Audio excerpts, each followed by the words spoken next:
while you figuring out how to get to the next level, nobody listens to you. Nobody listens to you, and then you do it, and then people seem to ask, bro, how did you do it? All this shit that I've been telling you and showing you along the whole fucking way. Like, I'm gonna tell you the same exact shit that I've been telling you all this time. Only the difference is now I'm here now, so I'm not as accessible as I was this whole time I was trying to tell you to do it. So now I'm gonna charge you for it. And guess what? The shit that I'm charging you for now is the same shit I've been telling you the whole time. But now you gonna listen.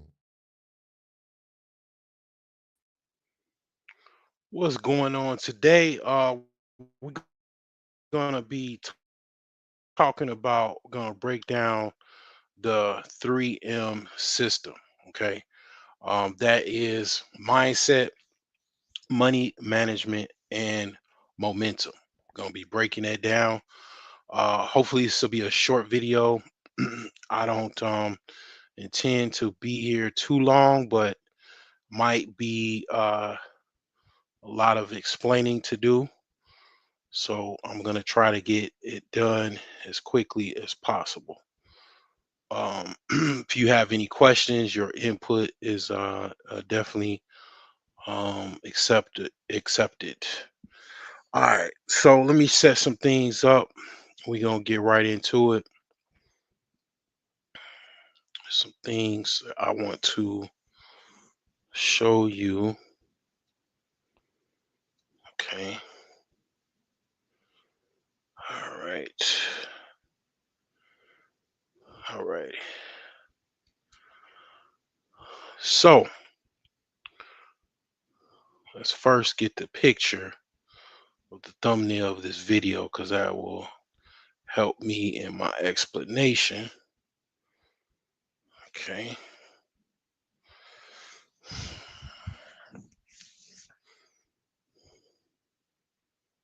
And this is something I was thinking about.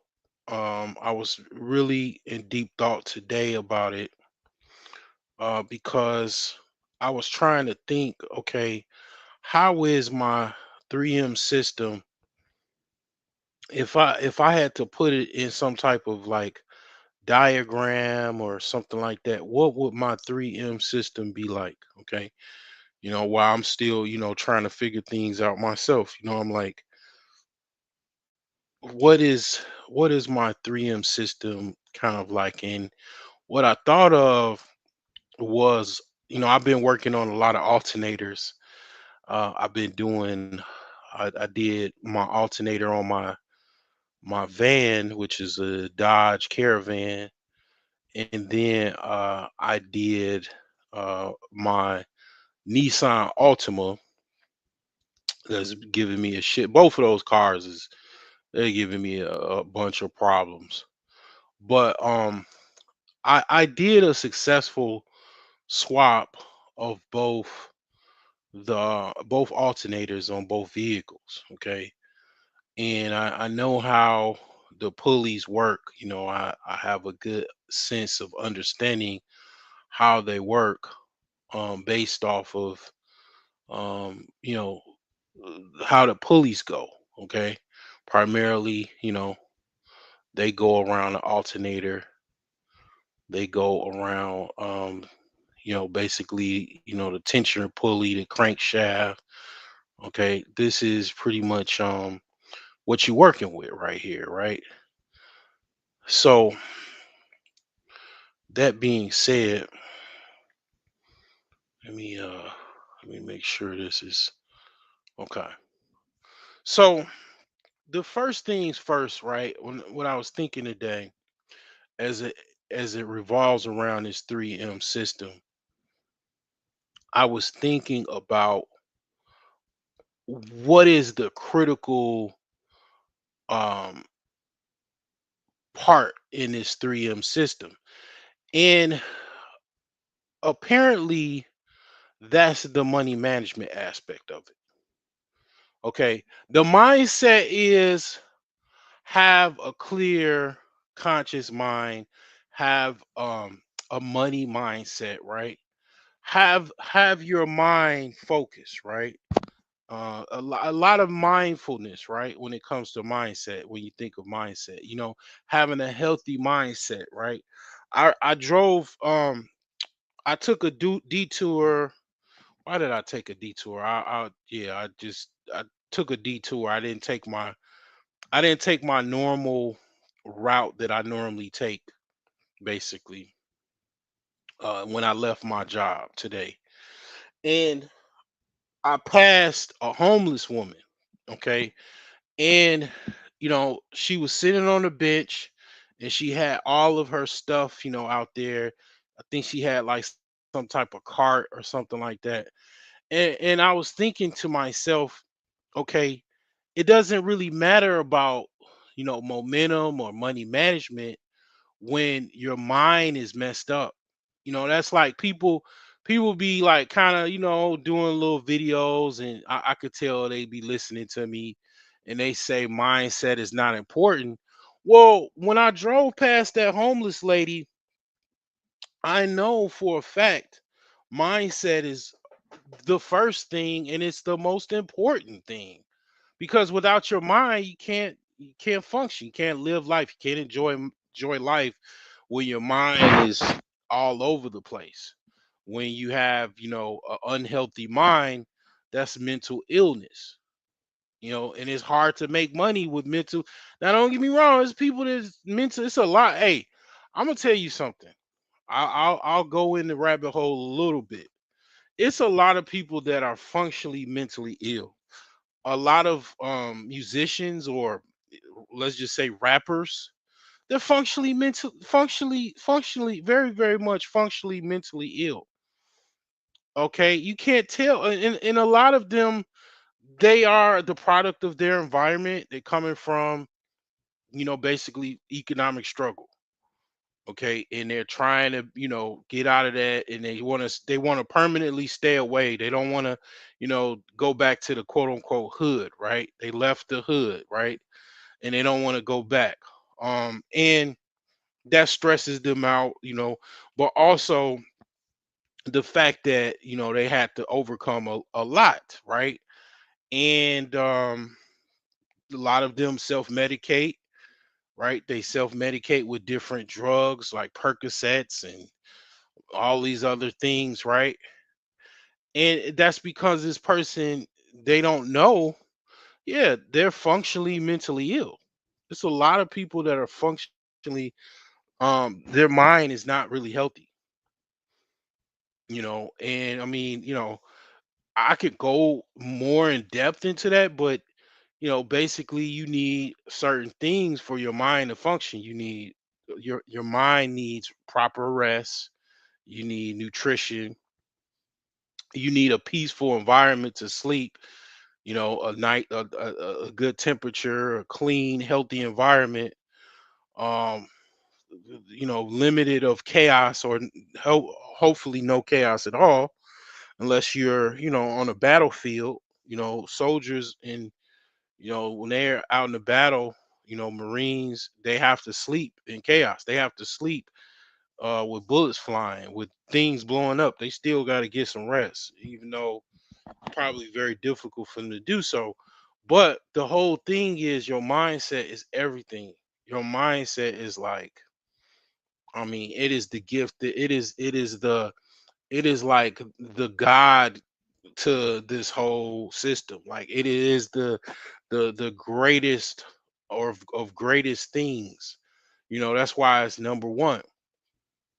So I diagram this like basically a car pulley system. Okay, you have mindset is like that's the tensioner pulley, because you can tweak your mindset. You can form it. You can adjust your mindset, right? Um, and then you have the alternator, which is to the right, which is momentum. Okay, it is, the alternator. That's the thing with the alternator, is building up momentum so it can, basically r- reach that electricity out to the whole car, to the battery, recharge the battery, keep it going, right? It's momentum. And then money management is basically where the crankshaft is, and it's basically that is what primarily I'm going to be talking about today, which is money management, because basically your mindset is your mindset. Okay, I can tell you, you know, like I said, good sleep, healthy sleep, right? And functionally consistent sleep, right? If you got, a sleep deficit, you try to, make sure you get time and put some time in and effort in to basically replenish that sleep deficit. When you go into a sleep deficit, it's important to get out of that, to look at your sleep like a bank account, and this is from a doctor. This is from a actual, like, a sleep doctor. This is where what I got this information from. I forgot exactly where I got it from. It was like this English dude that does, he's got like $1 million podcast. If those two things ring a bell to you, you probably know what I'm talking about. But basically he had a Asian doctor on there, and she was a sleep specialist for a lot of pro athletes, and she helped them become better athletes, because it's very, very difficult being a pro athlete and trying to get consistent sleep every night, right? So she came up with that idea, or she explained it as, if you have a sleep deficit, you need to, on times and days that you have the ability to replenish that sleep deficit, get extra sleep. If you know you're going to be off Saturday, use that time to get extra sleep. Prioritize your sleep above other things. Okay, sleep is one thing. Nourishment, proper nourishment, which is healthy, clean, wholesome food, and also liquids, water, right? And those are the obvious two obvious thing. Exercise definitely also helps as well. Okay, and yoga, meditation helps with the mind, right? you know um Having a clean, organized home is very, very important, and car, because if your home is not organized, I can tell you, hands my right hand to God, if your house is all messy and unorganized and unclean, on top of that, you're going to have a messed up mindset. You're going to have a mind that is all over the place, inconsistent, unorganized, scatterbrained, so on and so forth, because your home and your environment inside your home is a reflection of your mind. It's a battle of your mind. That's why people that hoard, they have deep, severe, traumatic mental health issues. A lot of people that hoard, that's what they have. They're hoarding because they have, a lot of mental viruses in their brain, and their brain doesn't know how to get rid of stuff and how to throw stuff away. Has attachment issues and all kinds of other issues.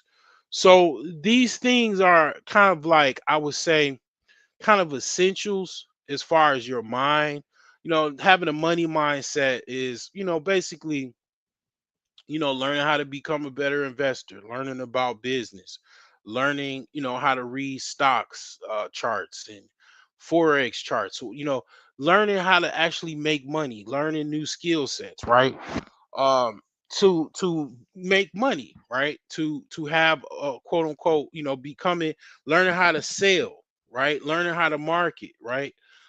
Those things help you when it comes to money mindset, knowing the basics, knowing financial jargon, knowing financial terms, right? Those are, part of the whole money mindset. But the mindset is everything. Like I say, it is the basically the brains of the operation. Without the proper mindset, which is not, it is complicated, but it is something that you either have it, it's flowing freely, right? Like for example, like you have this diagram with this, basically this car pulley, and this is the reason why I chose this as the best representation to explain this as a system, as something that works, right? And well, with the pulley you do some adjustments, right? If it's not tight enough, you tighten the pulley, the tensioner pulley, and you make it tight, right? You adjust the belt, right? um your mindset can be adjusted. It might take some time because you got to get some things. So a lot of times people have people in their life that robs them of their peace. Okay, that's one thing. People have people, places, and things that rob them of their mindset, of their peace. So they're scatterbrained, they're all over the place. It's actually people that are almost like they're almost like bad spirits, I'll say, where they just rob you of your peace. Their modus operandi is to either covertly or overtly rob you of your peace. Okay, to drive you crazy, to where you can't have this healthy mindset. So having a mindset, tuning up that mindset is very, very important. Okay, but it's something that you, like I say, you either have it going for you or you don't. It's something that you just kind of have to work on. I would say the mindset is like very similar to AI, where you have the information and the data, and you should be able to formulate, right? So once that formulation occurs, you have some type of money coming in. What you, because you make it like, that's why people be like, okay, go, take a course or learn some new skill, because you learn it from your mind. Everything comes from your mind, right? Your mind is your AI, um data source, or your AI um chat plug-in, right? That look at your brain as a chat GPT 4 or chat GPT 5. That is your brain. You have data coming in, data going out, things that you can formulate, things that you don't really understand. Okay, and you can tweak those things, but you, like I say, you either have it or you don't. Like, you have the right mindset or you don't. But typically people know how to do things, whatever it be. If you're a plumber, you know how to be a good plumber. You may know how to do other things in a house. You do those things and you make money. And once you come from that mindset of whatever you're doing with your mind to make money, it comes into the money management portal. In the money management portal, basically is the money coming in. And that's where things kind of get a little deep. That's where the rabbit hole starts. Okay, um now let me share my screen and share my Facebook page, because I made a Facebook post about this, and it is very, very much about the different forms of money management. Now I'll read this because this is very interesting from my buddy Grant Cardone. Okay, I think he listens to me. Like, I think a lot of people that probably in the financial space have listened to me once or twice or whatever. But he says it's only 5 ways to create wealth. Okay, inherit, marry, luck, work, invest. Now, here's the thing. This is the beautiful thing about women, and this is why women can absolutely win in life if they really wanted to. And that's really like, it's really like sad when you see a woman really struggling, and just picking up a boulder and trying to put it on top of her head and trying to carry this rock when she totally doesn't have to. Like if you're a woman, I know people are, talking about different things, the patriarchy and feminism and all this other stuff, but it's still a thing where women can absolutely marry into wealth. Okay, it is a thing. Women typically are the ones that can marry into the basically wealth. Now a lot now he could have put divorce in here, but he didn't. But I would say they win when they marry, and they also win when they divorce. Okay, because when you marry, you inherit by proxy of marriage someone's, basically in this case of the 3M system, momentum. You can marry into that. Typically women, that's what they do. And one of the things that you finding in this independent era where women have been brainwashed to be independent, they look they're taught to, you know um basically be independent. Like that is the righteous, approach for, sister girl. We gonna make our money ourselves, and we not gonna listen to no men. We not gonna care what they do. We gonna be our, own sovereign citizens and make our money and stay out the way, right? Well, that's what, was shoved down a lot of women's throats. And it's just, I can see that. I'm not the only person that has talked about this. I mean, plenty of people have talked about this, of course, and absolutely know about this. But this is absolutely brainwashing that a lot of women fell for. And unfortunately, this is pretty much how the rich and wealthy still operate. Okay. They still pretty much they cover all of these five ways: inheritance, marrying, into wealth, a little bit of luck, work, invest, right? Pretty much are swimming in all of those five things. And a lot of what is the is sad when I see women fall for the brainwashing.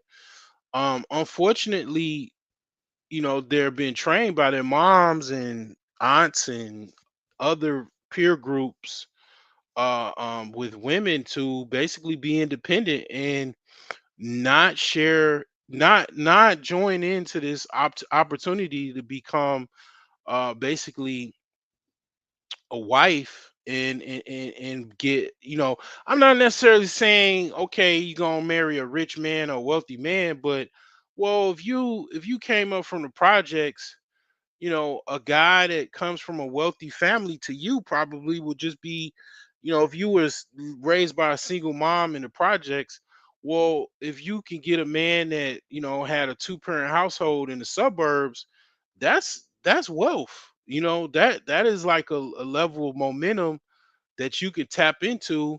You might be able to marry someone of a higher ilk depending on how you are, how you dress, how you talk, and so on and so forth. But yeah, a lot of women, because of the brainwashing, they don't even want to marry, right? They don't even want any, inheritance or anything like that from marrying a man of means. They don't even want it. And it really I'm not a rich man, and um I wonder how rich men feel about that, because it's like, well, that's the way this society works, is that those wealthy men, those elite men, they have all of these women to choose from, and then some of those women, they don't have any amount. They don't want to be bought, they don't want to be married, they don't want, in a lot of regards, they don't even want to deal with men at all. So Um, I think those men probably are on, flights and they're, pretty much flying out of the country because, yeah, they, you know, basically, um, some of them, can kind of see the writing on the wall. You know, I'll just go somewhere else and I will still, get some type of reward.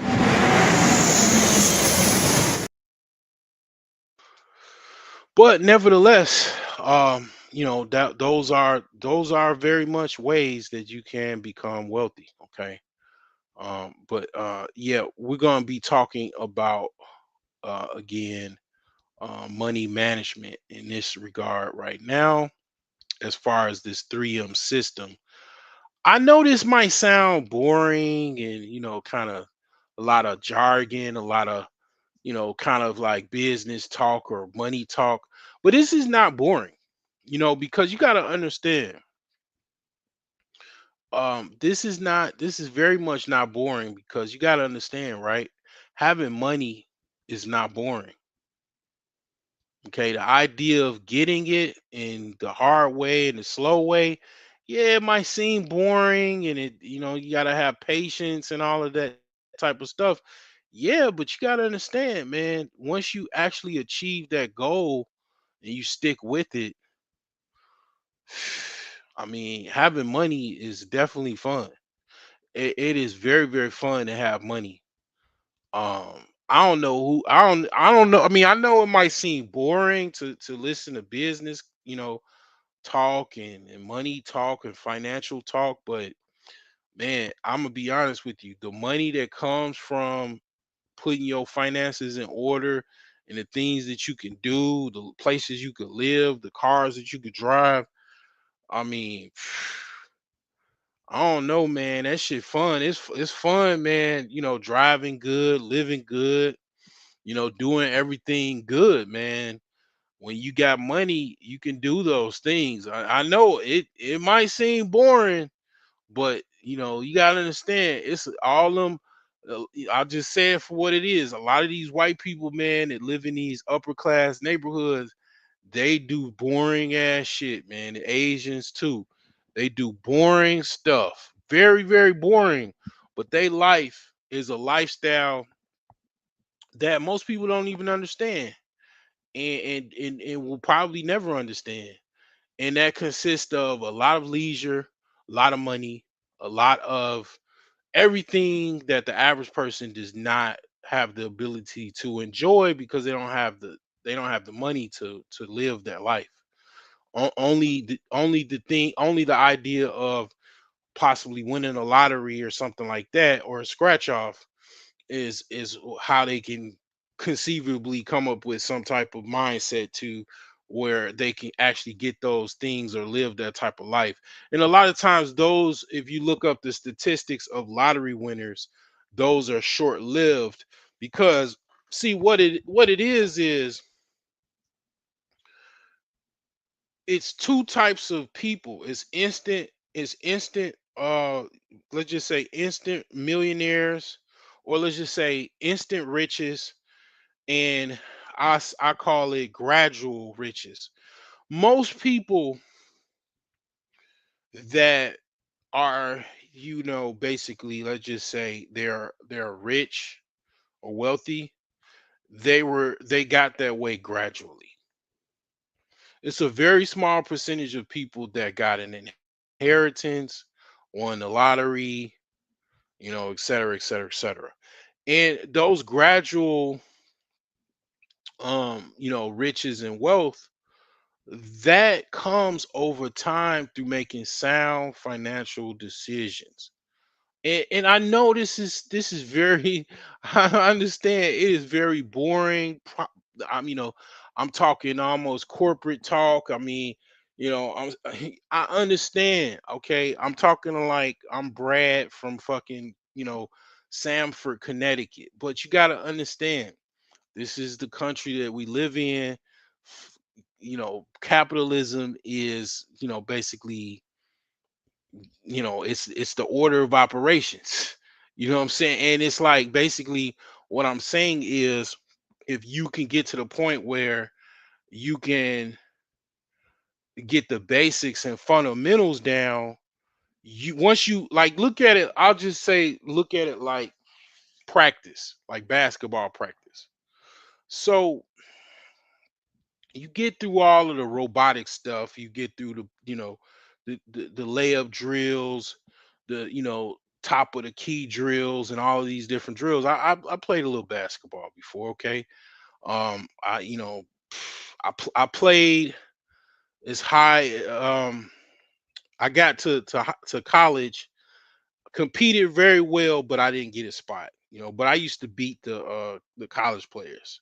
I beat one of the college players 1-on-1, and he got pissed off about that. And he was a pretty good shooter. And I just did that to prove that one, you got the spot because you got the spot. Don't mean that you're better than somebody else. I mean, but the thing is, my whole point is, when you practice it, you do all of these boring things. So by the time you get in the game, you're fluid. You're like a motion in synchronization, and then you're doing fancy layups. You might do a dunk. You might do a hesitation with a pull up jump shot and make your opponent look stupid. You do all of those things while you're playing the game. So what I'm saying is, if you look at this like practice, where you're trying to basically be a financial practitioner, where you're trying to learn how to master the game of personal finance, so you can maybe take that into the investment side or the business side. Once you get these fundamentals down, boring or lame as it may be, okay, that's how you can be in the world of money. Okay, that's how you can be, in the world of, that's a money guy. You look at somebody, look at you, you're a money guy or a money gal, because they know you good with money. They know you are good with money. They can see you. They know, okay, they're gonna come up to you and ask you some type of financial question, and you could tell them, okay, this is my card. I do consulting, or if you want to give them the, answer for free, it's up to you. But people will respect you because they know you put in that work. You put in, people like Kevin, I mean, Allen Iverson, he used to make a funk about practice, but Allen Iverson ain't got no championship rings. He don't have no championship trophy that he took a picture with, because one of the things, the difference between him and a Kobe and basically Jordan, I even say LeBron, they pay attention. I don't know about LeBron, but I definitely know Kobe and Mike. They used to really hone in on practice and also conditioning. So they were ready for the game. So when they got in the game, they were flowing and fluid, um to the point where they were like gymnasts, but they were basketball players, because they did the conditioning, and then they took practice serious. So that's why I'm saying, like, when you look at this, like, okay, let's get this out the way, let's learn this and let's move on. You become a better person money wise. So it doesn't matter, little Teddy O'Reilly from the hood. Well, now you're Teddy O'Reilly from the hood that's good with money, and you live a very good life. And people on the outside of your hood, they heard about you, you doing well, because you're a money guy, right? You took your finances serious and you did what it takes. This is nothing to do with any race or anything like that. If you take this serious, your financial life will take you serious. If you don't take it serious, it is what it is. You just waiting for you got the brainwashing to think, okay, I'm waiting for the next lottery ticket or scratch off, that type of stuff. And this is not this. Like, I've gambled just like any other man, but I'm not banking on hitting any lottery or whatever. I'm banking on basically this 3M system, and also my millionaire savings plan, because that's already have helped me out. Those other things have not. So the thing is the first rule of money management is budgeting. Okay. Budgeting. So, pretty much I remember doing entire live streams about budgeting. Okay. And 34% of Americans do not have a budget. I know, I think it's like 40 something percent don't have at least $1,000 a month. Well, in savings or a rainy day fund, basically people living check to check. Well, partly I would say that's a correlation with people not having a budget. And a budget is basically something easy that you can create. Is you could create a budget on a notepad. You could create a budget on a napkin. I mean, do I recommend that? No. But you can create that. That's something that's very easy to create. Now, I have a budget template that's in the description of all of my videos. I think it's like $2 or $3. That will give you everything you need to get. It's for Excel, or if you got open office, it'll work with that. Basically, it'll have what you need to create a standard budget, which is tracking your income and expenses, creating a spending plan, and adjusting spending habits to stay within those limits. That's a budget. That's all it is.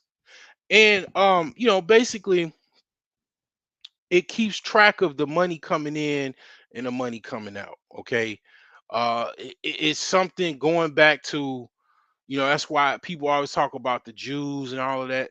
Well, they do all of this. They look at this like religiously. They look at, I think, I'm not sure, but I think, like the, European Jews and Ashkenazi Jews, they look at finance like almost like religiously. Okay. In my opinion, as far as what I heard or whatever, they look at this very much religiously. Okay. Budgeting, that goes back to, I think I was watching something. It goes back to King David tracking expenses and stuff like that, man. They're very, very serious about that. Okay. And you wonder why they're rich as fuck. Okay. So the thing is after budgeting is saving. First, building an emergency fund. Okay. Setting short-term and long-term savings goals. Because see, that's the first thing. Having an emergency fund, $1,000, $500, that's fine. But you also need to have, that's like, the first layer. The second layer is having a short-term savings goal and a long-term savings goal. Okay. So your emergency fund, okay, 1,500, okay, your goal, a decent emergency fund should be about 1,000 to $1,500, or at least $5,000 if you can get to $5,000. A short-term goal will be like basically 3 to 6 months of your income, basically your expenses. I'll just say 3 to 6 months of what your normal expenses are. So if your expenses is $2,000 a month, well, you need to save probably about 12 grand. That's in a short term. Long term would be having like anywhere between a year to even 5 to 10 years of savings of your current expenses. And these are things that kind of prep you for going into retirement, to where, okay, if you if you got let go from a job, right? Well, let's just safe to say, if you got let go from your job, your emergency fund will be burned through. You'll burn through your emergency fund. you'll burn through the short term goal, which would be what, 6 months of savings of your current expenses. You'll blow through that. Well, if you got long term savings goals and you have actually met those, where you save your expenses for, like, let's just say multiple years or even 5 years or better, well, it's safe to say if you lost your job, you'll be all right for, probably, 6 months to a year before you like, damn, I'm burning through my savings, and I'm trying to hold on as much as I can, but damn, I need to get back on either somebody's payroll or I need to create my own payroll. So yeah, these things are, key building block, key building blocks for saving. After saving is investing. Okay, and that is stocks, bonds, mutual funds, real estate, etc. That's something that I do very well. I like investing. I like the idea of investing. One of the reasons why I like investing is because people don't necessarily know what you're doing. You know, people know you going to work. People know, okay, you got this job. If you told them where you work, they know you work there. They know what you do probably. But when it comes to investing, don't nobody know what you got unless you tell them. And you don't have to tell them anything. And you making money, and you making money, and don't nobody know anything. They don't know nothing about what your investments are.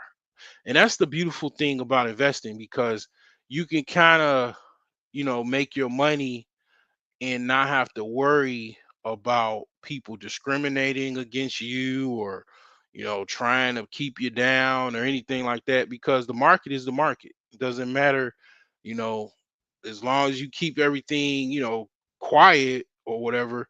Nobody would know anything that you're investing in to try to sabotage it or anything like that, right? So investing, that's one of the things why I like investing.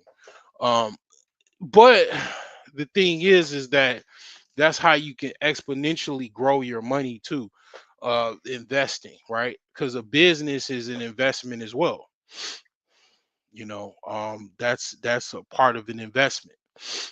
A lot of people don't think of it like that, but that's the etc. A business is, an investment as well.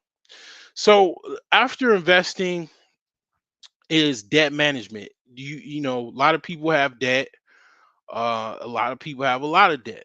You know, debt is just, something that accumulates over time. If all it takes is a bad 6 months, a year, and you're gonna have debt problems. You get laid off for a year or 6 months or something like that. You don't have adequate savings or even investments to hold you at bay. You're gonna go into debt. That's just how that goes. And you just hope that you can get a job or get some type of opportunity to get you out of debt. But debt management is part of money management. Okay. Um, so after debt management is expense tracking and reduction. So that's monitoring where your money is spent, cutting down unnecessary costs, subscriptions, dining out, impulse buys, negotiating bills, utilities, insurance, etc. Okay. Expense tracking should be part of budgeting. So that should be also included in that, but that's something to think about as well. So after that is financial goal setting, and that's like, yeah, the short term goals and the long term goals. What are you saving for? What are you trying to accomplish? What are you trying to gain? Now, I'm gonna pause this a little bit, and I'm gonna come back to this, because one of the outlining things that I can say about my book, The Millionaire Saving Plan, is that basically a lot of these things are done and I talk about in this book. In this book, The Millionaire Savings Plan, I already have basically a goal setting. it's all about goal setting, short term, long term. I have, information in it about debt management. Basically, I have, financial goal setting, saving. I talk a little bit about investing, but it's not, investing is something that you're comfortable with or not. Some people are not comfortable with, buying something and reselling it, or they're not good at investing, so they might need help from others. I mean, it just depends, but the thing is, the book definitely goes in on it, and it talks about different ways you can invest, right? It goes in on a lot of these bullet points, so definitely pick that up at amazon.com or brokegeniuses.com. If you get it from me at brokegeniuses.com, I'll give you a signed autographed copy of a paperback, of the Millionaire Savings Plan. So get that book. Definitely a good book to basically feel some of these key points here, to where it helps you with your goal settings, and you get a reward after you reach each step. You get yourself a reward. So that's how that works. So it's very fun. I'm still working on it. And life is still life, and it gave me some type of momentum, to where basically I avoided a lot of other things, because she basically built up a lot of short-term momentum to help me basically buy real estate. So after, I said financial goal setting, credit management. Okay. So this is the kind of beauty of um basically this 3M system, which is mindset, money management, and momentum. Now, when you are paying off your debt, you're minimizing your debt, you got credit cards, you paying the balances off every month. Your credit should be going up.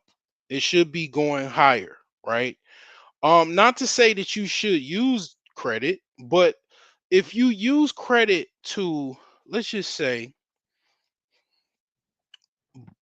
buy real estate, or let's just say to fix up real estate, because basically what people do, this in case you didn't know this, um, they basically buy real estate, distressed properties primarily, and they'll buy a house, like, let's just say 30 grand, in Milwaukee, and they know the ARV, the house is worth about 135,000 after ARV, which is after repair value. So what they do is they use their credit card. They got a credit card that has a $50,000 limit. So they use the credit card to basically buy material, and but maybe even pay the contractors, for their labor to install said materials, to basically fix the house up.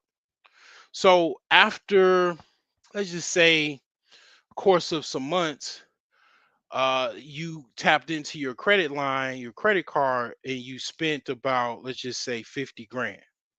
Okay. And you maxed out your credit card. Okay, that one particular credit card. And basically you list the property and you sell the property for $135,000. So you basically, you got your money back, your initial investment of $35,000.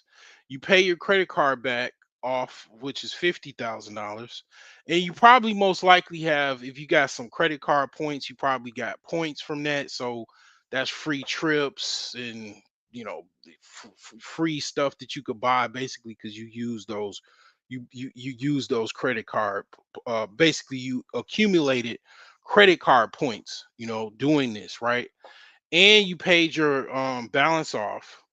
So you made a net profit of basically $50,000, and you just use your credit in order to do that, and some of your capital, which was 35,000.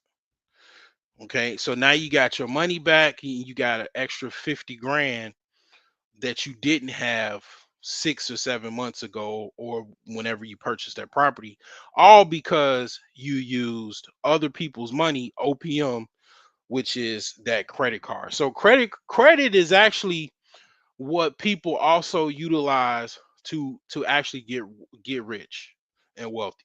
They use credit in order uh to actually do things like basically for investments. And that's one of the I would say cheat codes of basically using rich people's money, that's what I call it. Using rich people's money to get rich is like the ultimate cheat code. It is the ultimate cheat code. It's something that I wish I had the mindset. If I wish I had that mindset at 18 when I first started getting credit cards, that you utilize this to make more money. That's how you end up getting you get on the other side of the people that are lending money, that are offering credit. You flip it around, and you get in that elite group by basically making elite moves, using OPM to get rich. Okay, and that's what credit is. What most people don't understand until like they maybe get older, or maybe it's people that live their whole life and they don't understand. They use credit in their program. People are programmed to do this as well. They use credit to buy consumer goods in order to look well to do, or to keep up appearances. That's what people tend to use credit for, to keep up appearances and to look like I'm doing well, right? um and they buy, cars, and max out credit cards to buying clothes and jewelry and accessories and all of this other stuff, right? And that's what most people do, right? And in regards to this 3M system, this money management system, you wouldn't be doing that. You would be using that credit that you obtain through basically money management, high level money management skills, by basically using that credit to invest and make more money. Okay, so that is the gift of credit that you will get from having good money management standards and skills, right? And you will use that to build up that momentum. Because all of this, what I'm talking about, yada yada yada yada yada yada, is so because after basically money management is momentum. And momentum is not something that it's an action, but it's based off of your money management. Momentum is, like I said, going back going back to the thumbnail of this video. Let me just go back to it. Momentum is the alternator in this 3M system. It is the alternator that's basically a conduit of energy, and that energy is momentum.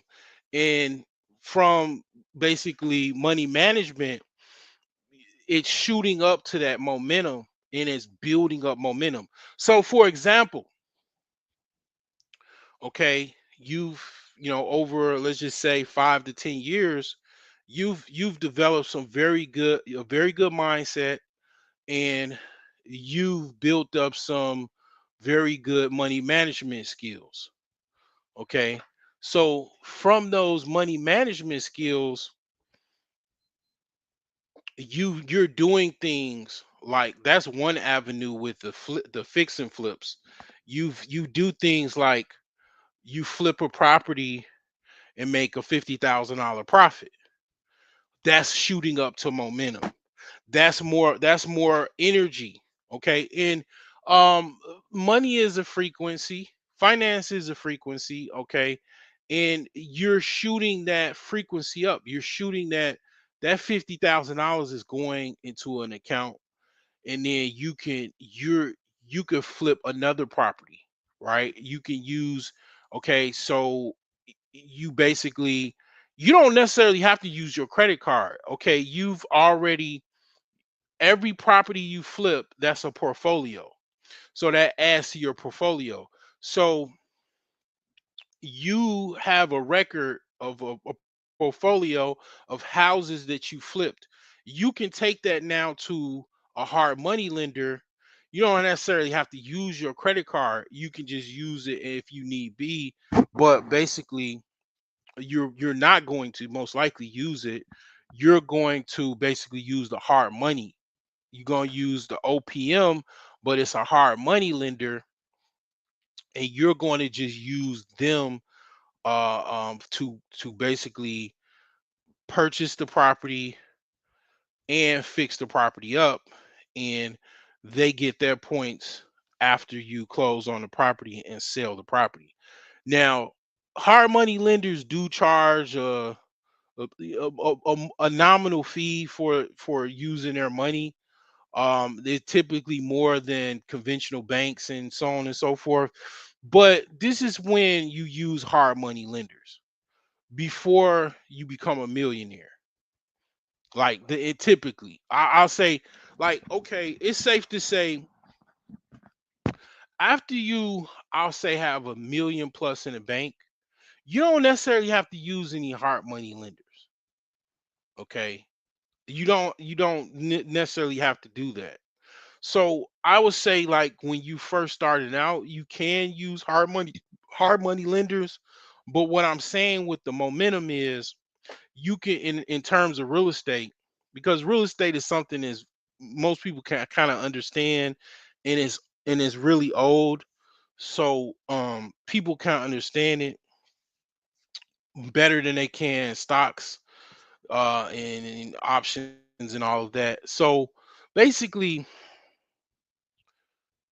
when you get to a million plus, you don't have to use hard money. You could just basically use your private funds to fund the property, to fix the property up, and you're building up more momentum. Okay, because now, instead of going through a hard money lender, going through your credit card, you just basically tapping into your own private reserve fund, and you're using your own money, so you're not paying any penalties. You're not paying any interest on, basically, um to no hard money lender or no credit card company or no bank of any kind. Basically, your money at that point, once you got, like, let's just say you got a million plus, you should be also making money off of your interest in the bank, right? So okay, let's just say you got a high yield savings account. And this is the thing. This is the thing. When I'm gonna give you another. I'm gonna give you guys a secret for listening to this, boring conversation about how you can become rich beyond measure and have fun and never have to work a day in your life. Again, because you're, multi mega millionaire, because you just took the, lessons, and took heed. But here's the thing, right? This is this is a financial formula that, let's say you all of a sudden got a whole bunch of money. Let's say you got one of those five ways where I talked about earlier, and you got all of a sudden a rich aunt that gave you $1 million, or let's just say $5 million or something like that. You got this money, right? Or whatever. You just signed a multi-million dollar contract and you're a young athlete. How you can not how you can avoid never going broke, okay? And this is from financial expert me, not old broke me or young me that didn't know this. I know this now, but I didn't know this when I was younger. Okay. I call it the thirds, the three thirds. You could just say the three thirds. So out of that, let's just say $5 million. Out of that $5 million, you're gonna take a third of that money and you're gonna set it aside for things that you want. Because those are the things off back that I know you're gonna want a nice house, you're gonna want a nice car. Okay. So let's break this down. So um let's go currency, or actually not currency. This is standard. Okay. So you got $5 million, and you're gonna divide that by 30 30 33.3. Okay. Actually, gonna divide that by 3, actually. So you're gonna have like a whole bunch of a million six, 1,600,000. Okay. So that should be enough to get whatever car that you want, whatever house that you want.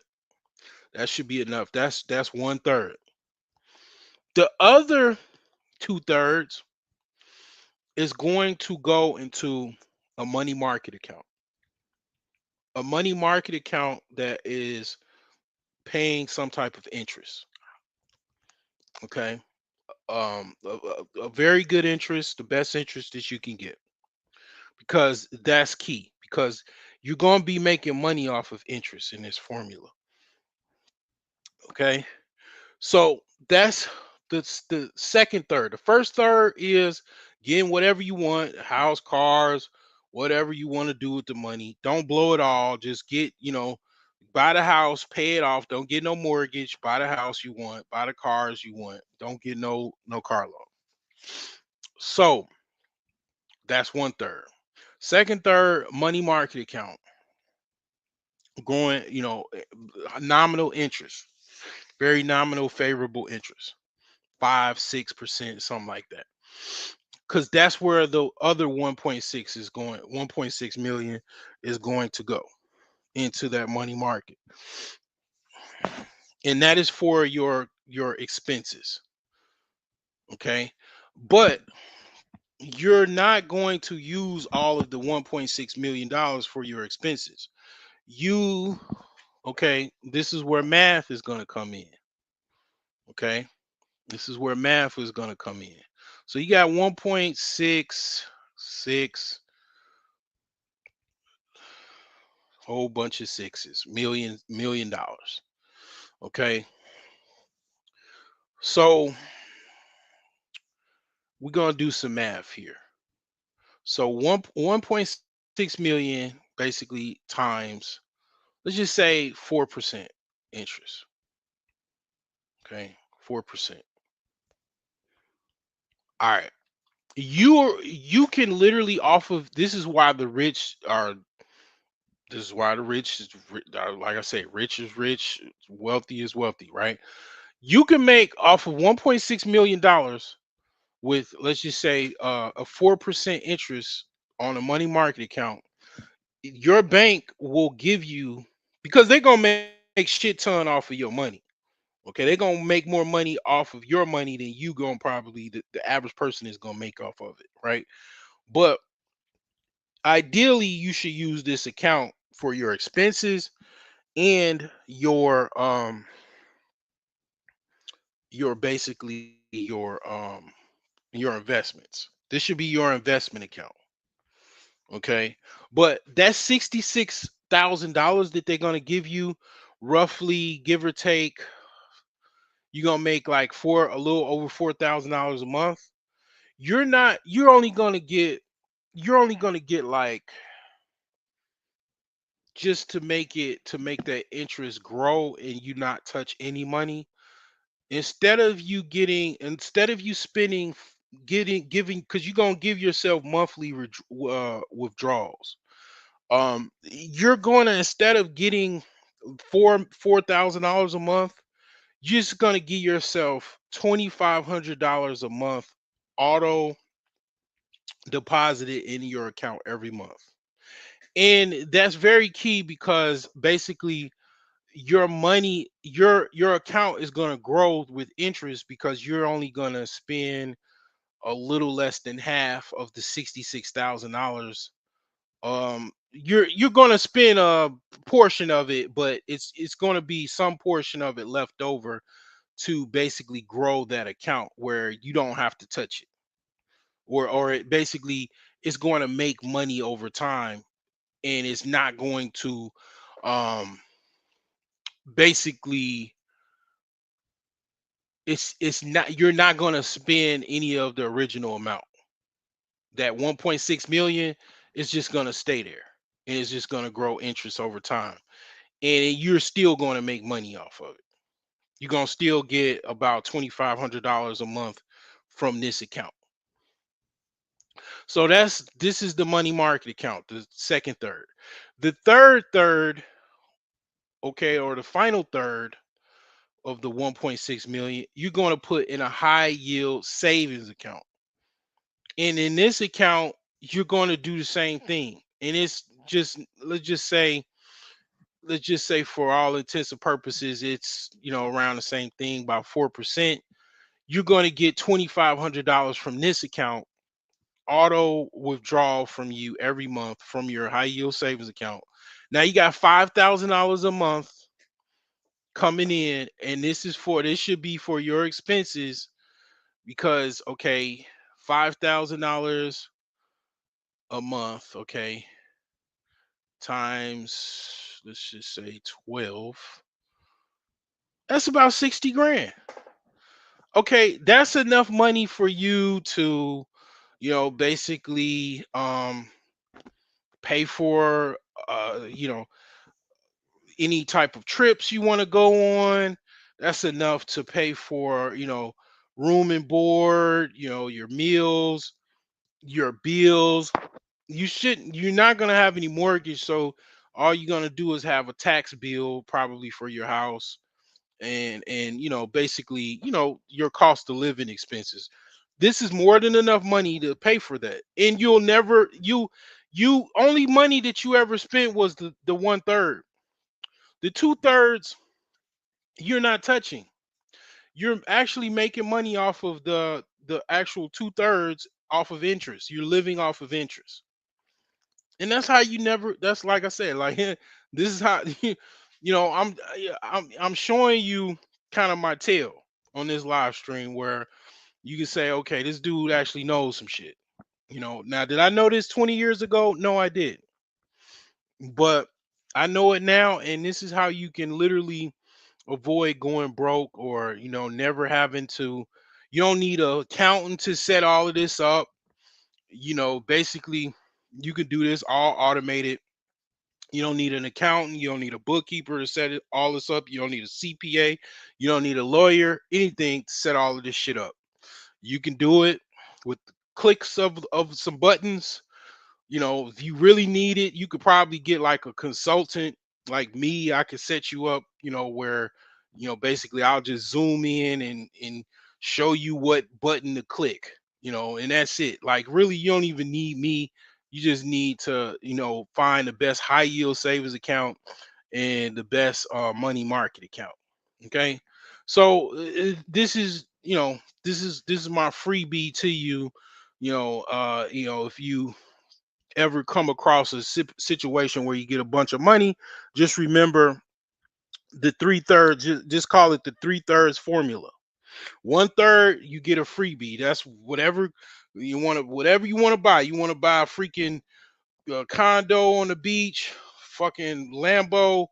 There you go. Whatever that one third is, that's what you get. And the other two thirds, again, set up in a money market account, high yield savings account with no more than 75. Get uh the max you can get is 75% of your yearly interest, or the interest that they're going to give you on your money.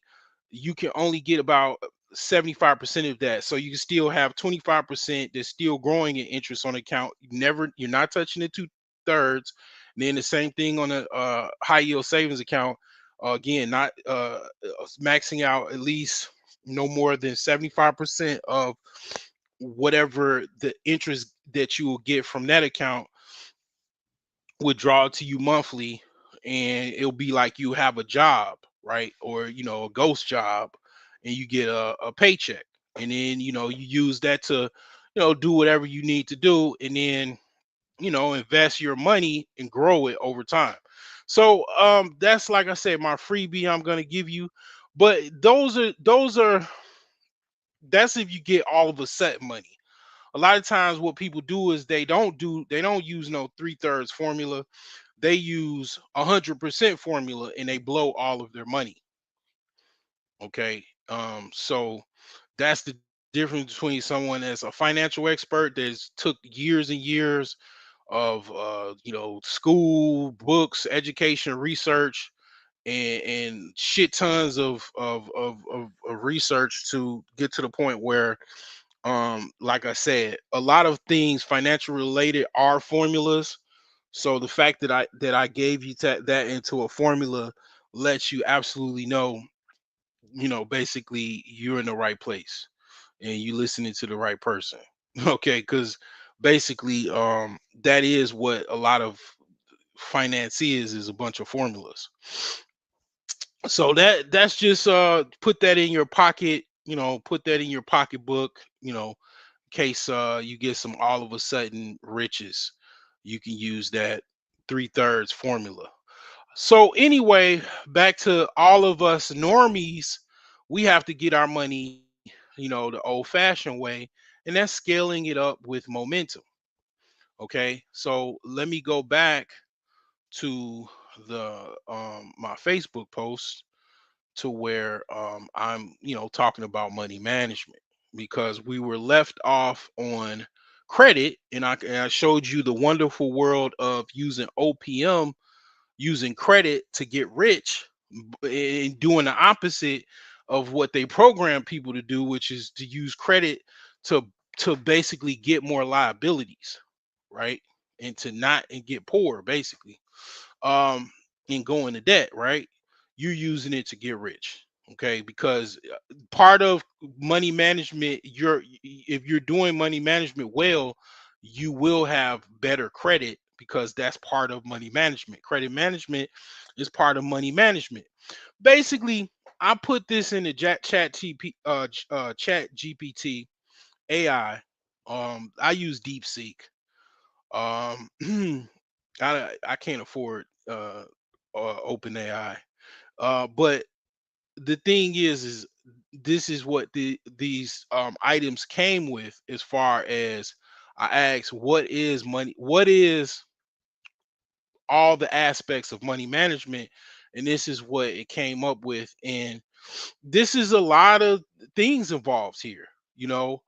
And I was amazed at that, all of the things that it entailed. And I'm not going to mention all of these things because it's a lot of them. I'm just going to read them, because I'm going to go up to, actually, I'm going to just read off of everything after credit management, because I think credit is good. I wish Alonzo was in the chat, because it kind of goes into other things that he deals with as far as insurance and risk management, which is also a part of money management. Okay, tax planning, insurance risk and management, retirement planning. Okay, estate planning, creating a will or trust, designate the beneficiaries, behavioral finance, okay, mindset and habits, okay, avoiding emotional spending, developing disciplined financial habits, educating yourself on financial literacy. Okay. So these are these are the tools, these are the concepts of money management. Now they're saying some tools you could use. They mentioned mint.com. They mentioned, investment platforms, Fidelity, Vanguard, okay, budgeting apps, Every Dollar, and Mint. Okay. And this is a nice picture. One of the things that I'll say is when you have an Amex Gold card, it's safe to say you have good credit. Most likely you do, because Amex does not give out gold cards to anybody. Okay. You got the whole, I think that's a Rolex. I'm not sure, but it's a nice picture. And you got the Benz key. Hey, Benzes are definitely expensive. You can get them, but they're expensive to actually maintain and repair. So yeah, let me go back to this actual image. Okay, so I can um finish this. And basically that's part of it. Okay, that's the pulley, right? The money management, the mindset, the money management, it feeds to momentum. Everything you did, everything I mentioned in all of those bullet points when it comes to, let me put that post in the chat. Let me put this post in the chat. Everything I mentioned here is part of money management. So these are the things that you're doing to actually build up momentum. So momentum itself is not necessarily something that is it's something that is autonomous. It's not something like necessarily, I mean, you can tweak it, but it's something that is moving on its own. When it's a energy, basically portal. Okay, momentum is an energy portal. Okay, or energy conduit, right? Like an alternator.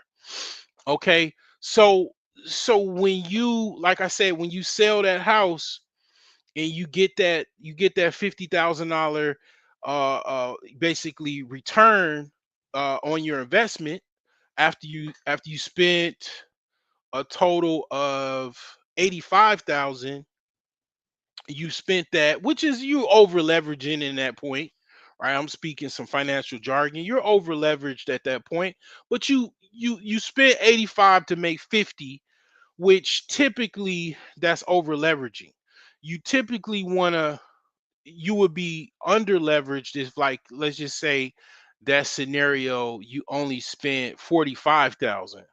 You got the house for 35 and it only took, so miraculously, only 10,000 to fix up, and you sold it for 135. Well, you'll get more profit, but you're also under leveraged. Okay, when you spend 85 to make 50, you're over leveraged, but nonetheless you made the 50.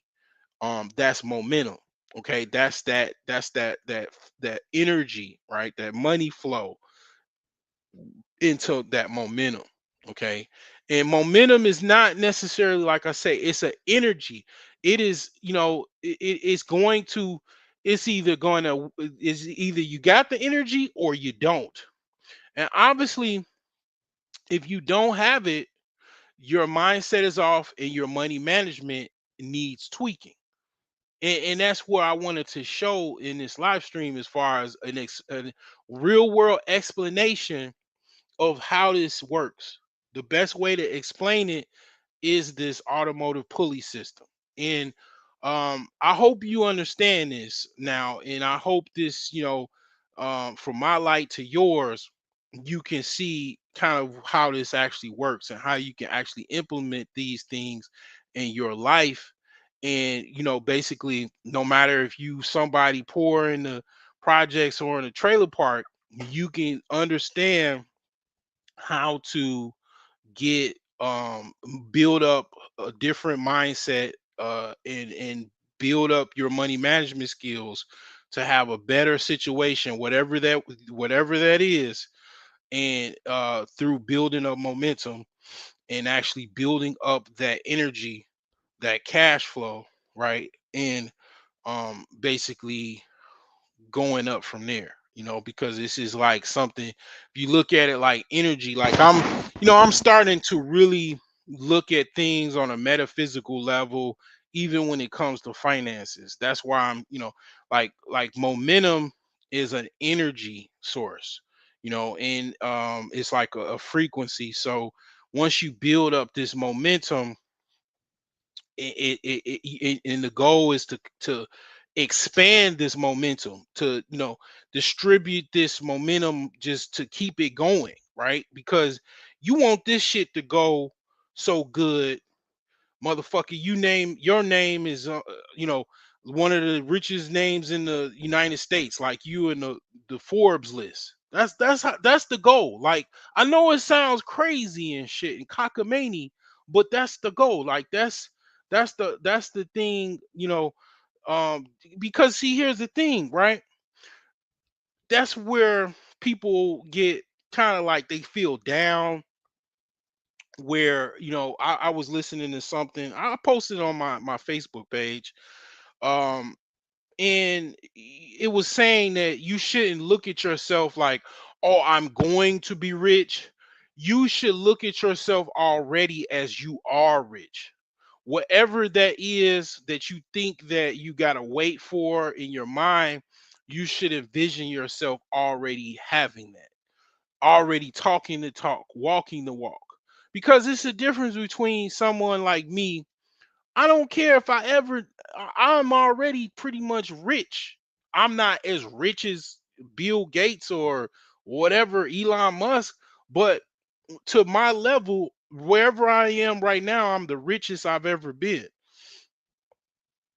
And through, basically the concept of looking at it like from that perspective and that angle, and improving your life, right? Like, this live stream is about, basically the 3M system, which is mindset and money management and a momentum. Well, I just said, all right, if your momentum is not good, you got to tweak your mind and your money management. And money management is all kind of homework to be done, because basically it's a lot to encompass. It is your entire financial life, is that's what money management is. So it's a lot to be done, it's a lot to do. And you can do these things. People done these things, I mean, throughout history in this country and others, to where they came from a low level into a higher level. And that's basically just as simple as just these three things. Now, it's other things involved with that, but this concept is very, very much a key operator as far as trying to take someone from a low level to a high level and scaling up. This is none but the, like, I mean, this is it. This is the formula. And it's, basically M plus M plus M. And it's like, basically, this is why I keep coming back to this. And I'm definitely got some things in the works. And this is one of those things where I think this is a game changer to, like I said, that person that doesn't believe that person is just so poor, and they don't believe that it's possible, that they can actually accomplish this. And I'm coming on here and I'm explaining it, to the point where it's a system. It's like a fucking alternator pulley, through a camshaft or AC unit, and your crankshaft. And it's just like that. Now, is it easy like that? No, because obviously the money management is the conduit that feeds the momentum. So it's a lot of It's a lot of work involved in that, but it is possible. Okay. And again, it starts with your mindset and doing the work. The heavy lifting is the money management. Okay. The money management is what is going to take that momentum higher. And like I say, it starts from step one, then step 1A, B, C, D. It's levels to it, but I'm just because see, the reason why I'm talking the way I'm talking, and I'm explaining this is because I myself, and I've ran across people online, offline, that have the mindset that everybody else rich. Look at all these rich people, with all these wealthy people. I'll never be that. And it's like, yeah, that's a way you can look at it, but I'm telling you, through basically formulas like this, for example, it is a way that you could possibly do it. And I'm not gonna say that I'm just talking out of my head, because I know someone that done this. My grandfather did this. My grandfather was poorer than I ever will be in my entire life, thanks to my parents. My daddy was a taxi cab driver. My mom was a special education teacher, which is like a super teacher. Because in Illinois, I don't know about other states, you can't be a special education teacher without actually going back to you have to go back to school and actually pass an exam to actually get certified to be a special education teacher. So you make a little extra more, you make extra money being a special education teacher than a regular teacher. So it's an incentive in doing so. That's that my parent I didn't have to I didn't grow up in a shack in Mississippi, in Itta Bena, Mississippi, with no running water, no electricity, a outhouse, just surviving off the land. And I mean, I'm talking about bone chilling racism, where I'm talking about the Klan could pull up, and you got a rope, you know, basically around your neck. Like, this man came from that to Chicago, worked couple jobs, got a business partner, opened up a business, pharmacy, liquor store, and he did it, you know, um, with a partner, and became a millionaire with nothing, with fucking nothing but the grace of God, his back and his balls, and put everything on the line, and made $1 million in I'm talking 1960s. I'm talking severe oppression. Chicago, Illinois. You know, um, just hard work, just waking up early, going to bed late, opening up the store every single day.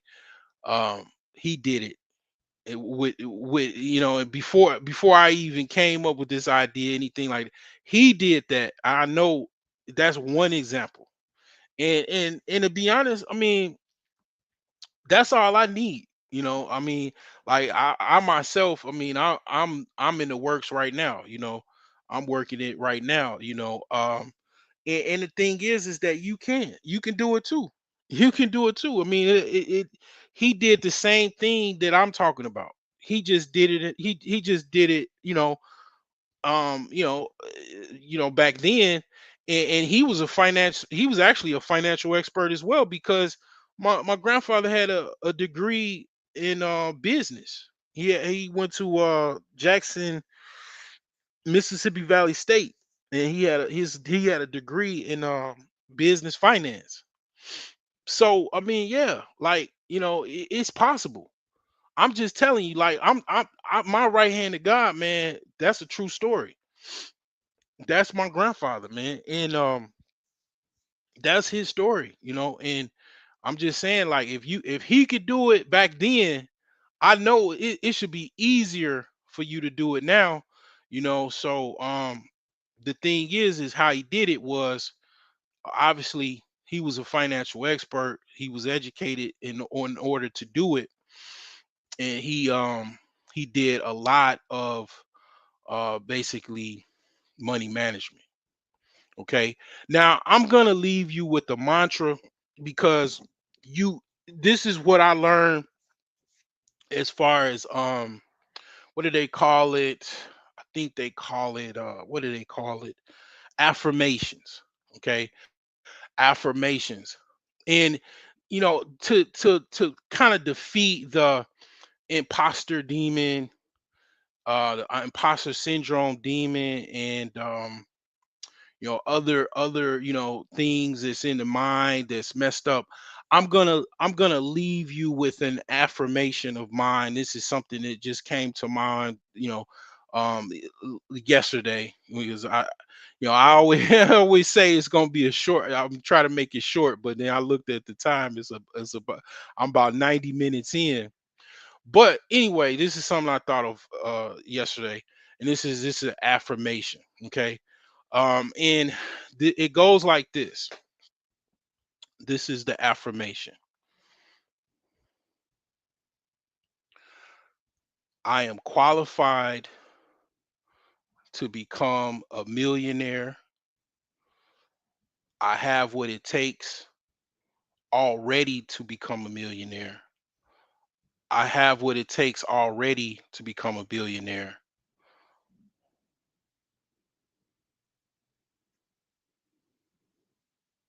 Just say that over and over, and you will just I'm saying, like, your mindset will probably be improved a lot because you got to think about it.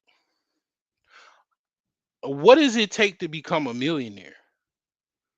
Okay, like, it is complicated, but very possible. It's 18-year-olds as millionaires. It's 21-year-olds as millionaires already. Like, some people be like, $1 million ain't nothing. And I agree with them. But everybody ain't a millionaire. And it's not easy to become a millionaire, in my opinion, but I believe it's very, very possible.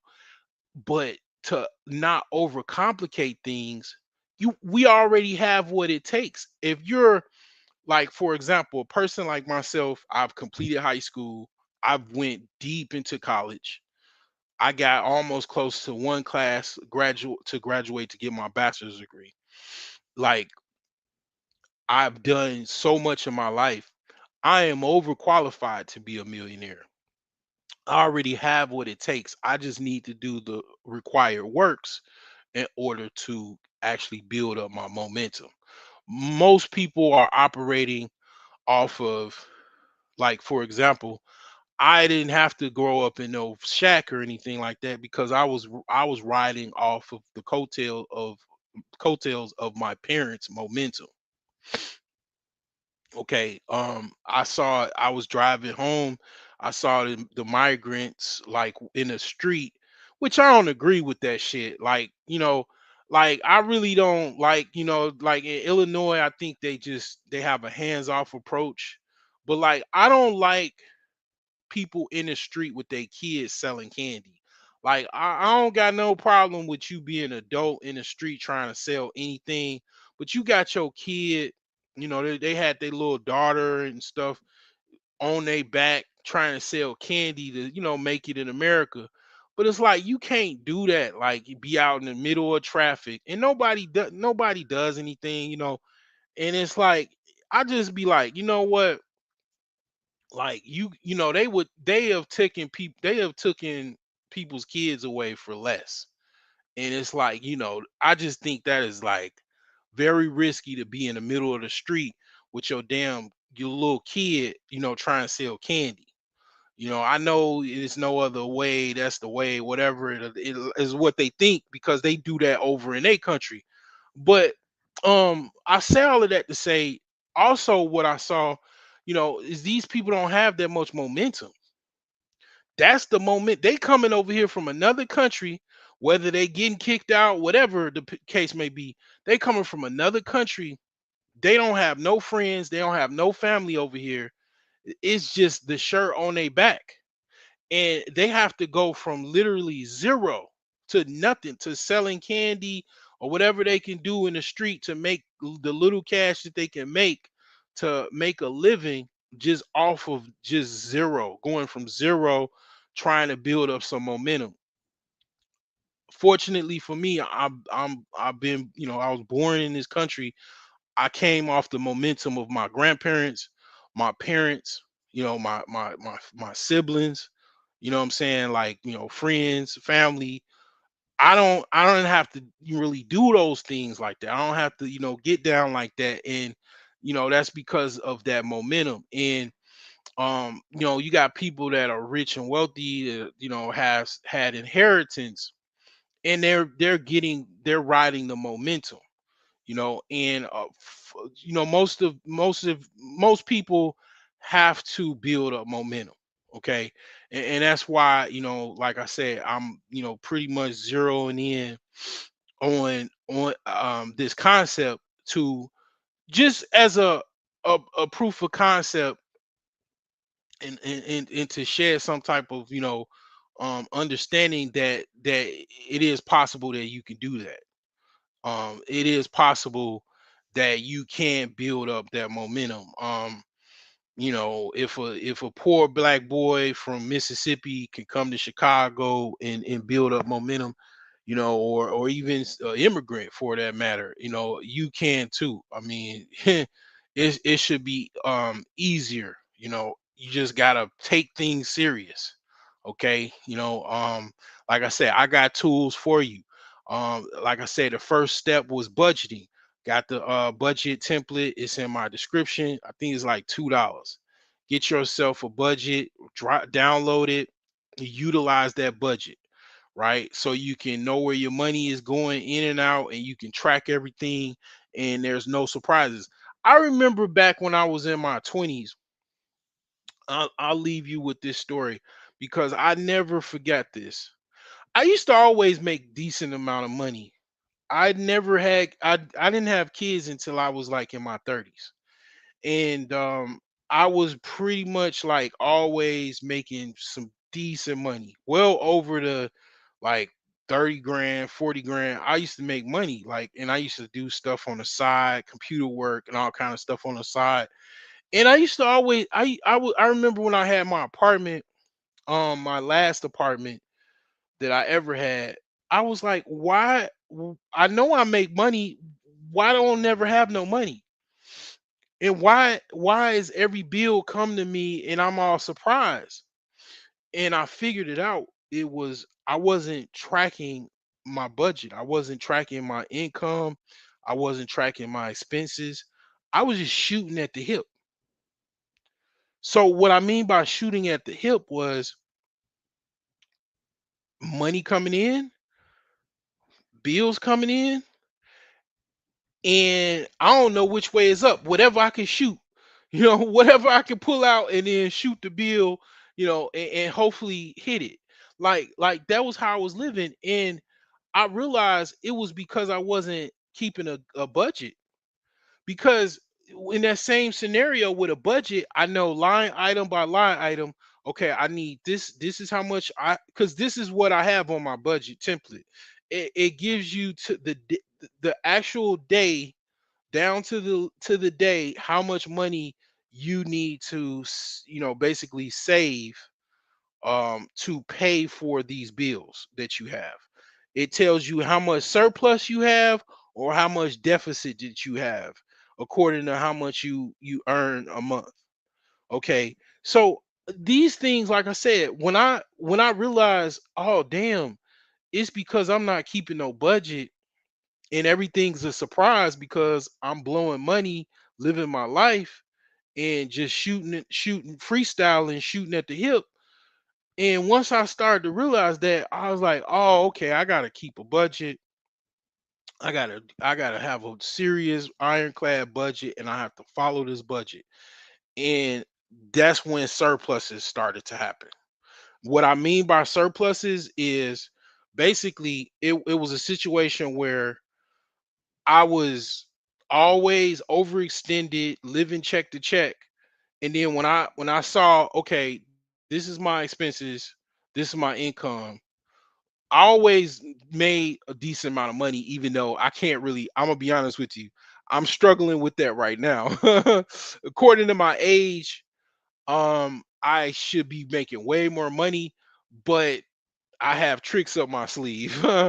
You know what I'm saying? Like that's why I invest in real estate and stuff like that. So I'm all right in other departments. But the thing is, I mean, I'll make up what I don't make from my job in my investments, is basically what I'm saying.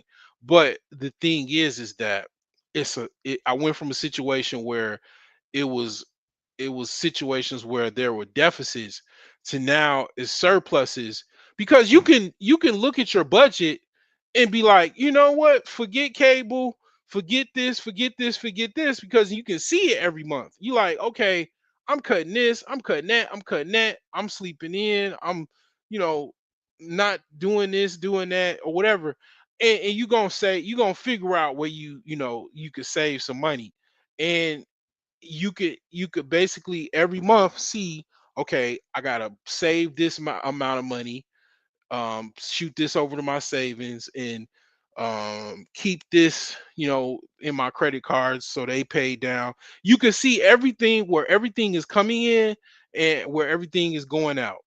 And that is a you got to understand, I was doing that in my 20s.